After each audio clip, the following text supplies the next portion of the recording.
Përshëndetje të dashur miqtë e mi, përshëndetje të nderuar ndjekës, ja ku po vazhdojmë të takohemi sërish me mua Tirona Lilin pikërisht këtu në kanalin ton Monitor TV. Tani në këtë minutazh dua të ndaloj tek Romeo Veshaj. Romeo Veshaj ditën e djeshme na ka sjellur ca prapavija të vogla nga studioja e tij në Media X. Romeo Veshaj ka qenë në fakt në qendër të vëmendjes kohëve të fundit për lëvizjet, për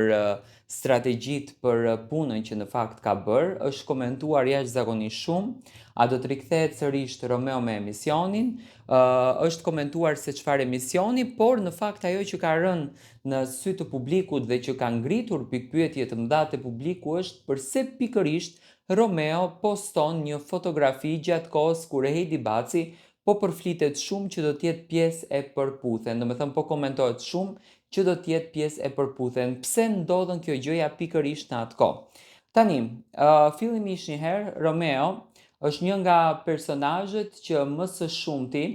merr vëmendjen e publikut, është një nga personazhet që më së shumti merr dashurinë e publikut. Unë mendoj që jo më kot është publikuar kjo fotografia. Tani, nëse ne do të kthehemi pak në retro dhe do të komentojmë pak Romeon edhe Heidin, që nga ndarja e tyre, që akoma do me thënë nuk ka një sqarim të detajuar arsyeja përse janë ndarë Romeo dhe Heidi, ne kemi parë që dyshja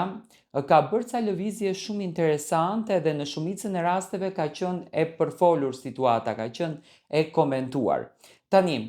po përflitet që Bora Zemani ka lënë televizionin Top Channel dhe do t'jetë në një media tjetër, do me thënë thuhet që ka shkuar në Vision Plus, por dyshimet shumë të mëdha janë që Bora të jetë pranë dyshes me të cilën ajo e kalon jetën, pranë Donaldit edhe pranë Romeos. Por nga ana tjetër, fillimi pikërisht në kohën kur Heidi Baci, do me thënë përflitet që do t'jetë moderatore në Përputhen, Romeo vendosën që të nxjerrë një fotografi dhe vendosën që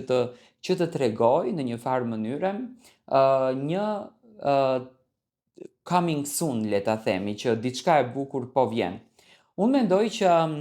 Romeo ndoshta nuk është si Heidi, që Heidi është shprehur nëpër poezit, sepse poezitë e Heidit me patjetër që janë me tendencë, do me thënë kanë një mesazh kundërdrejt dikujt dhe unë mendoj që mesazhi më i qartë është kundërdrejt Romeo, sepse unë kam besuar në dashurinë e Heidit tek Romeo, por me patjetër që Romeo duke ndjerë që është në qendër të vëmendjes, do me thënë e gjithë situata e Heidit dhe televizionit Top Channel, mendoj që po përdorën këtë mekanizmin për të bërë reklam emisionit të tij. Edhe Romeo starton me emisionin e vet, ndryshe nga hera e kaluar që do me thënë gjithçka ishte blu në studio, prapavija, ngjyra, gjithçka tjetër. Këtë herë shohim një dizajn të ri, shohim një pamje të re, që ndoshta do t'jetë do me thënë gjithçka e vertë, por që ka diçka mes Romeos edhe Heidit, apo ka mesazhe me tendencë, këtë nuk e vë fare në diskutim.